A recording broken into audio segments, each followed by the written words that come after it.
देखो हिंदी ओलंपियाड जो कि वर्क बुक है ओलंपियाड की, वो मिली हुई है यहाँ से स्कूलों से, गांधीनगर गुजरात में, यानी गुजरात के बच्चों को ये वर्क बुक मिली है ओलंपियाड के लिए।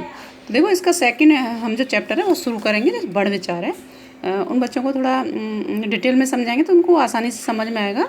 एक बार आप देख लो, यहाँ से शुरू करते हैं। देखो इसमें वर्ण विचार दे रखा है। वर्ण का मतलब होता है अक्षर, है ना। वर्ण का क्या मतलब होता है? अक्षर। जो हम सीखते हैं ना स्वर और व्यंजन, वही वर्ण होते हैं, उन्हीं को अक्षर कहते हैं। पहले पिछली श्रृंखला में मैंने आपको बताया भी था कि वर्ण किसको कहते हैं। वर्ण हम अक्षरों को कहते हैं जिनमें स्वर भी आते हैं, व्यंजन भी आते हैं, अयोगवाह भी आते हैं, ठीक है, और संयुक्त अक्षर भी आते हैं। संयुक्त अक्षर क्यों आते हैं? क्योंकि वो भी तो वर्ण है, वो दो से मिलकर बने, इसलिए उनको संयुक्त कहते हैं, संयुक्त व्यंजन कहते हैं। ठीक है, हम एक क्वेश्चन देख लेते हैं, पहला वाला। देखो अनुस्वार का प्रयोग किन के बाद होता है, इसको मैं डिटेल से आपको समझाऊंगी। इसका आंसर तो है स्वरों के बाद, लेकिन मैं आपको एक डिटेल से समझाऊंगी जिससे क्लियर हो जाए। देखो ये है, इसमें क्या लिख रहा है? गंगा, है ना। तो देखो ये जो है ना गा है, ये क्या है? गा लिखा हुआ है, और इसके ऊपर है अनुस्वार, ठीक है, तो इसके ऊपर है। जब हम व्यंजन लिखते हैं ना तो गा हम कैसे लिखते हैं? देखो का, खा और गा, घा, ऐसे लिखते हैं ना।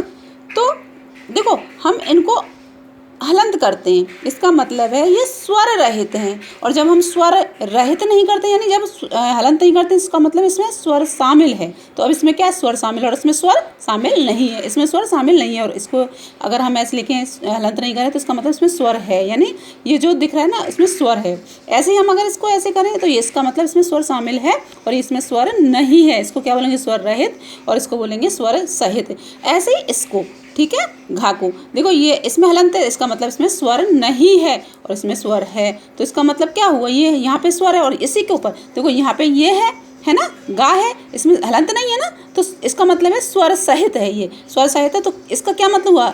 ये अनुसार, बिंदी को क्या कहते हैं? जो हम बिंदी लगाते हैं उसको क्या कहते हैं? अनुस्वार बोलते हैं ना। छोटे बच्चे हो तो आप इसको ऐसे ही समझो, है ना।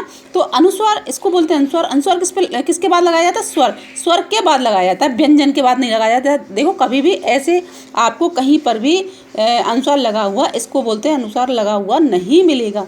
यानी जो स्वर रहित शब्द होते हैं, स्वर रहित जो वर्ण होते हैं, अक्षर होते हैं, उन पर अनुस्वार नहीं लगता। तो आप कैसे याद रखोगे कि स्वर के बाद अनुस्वार लगता है। थैंक यू, धन्यवाद।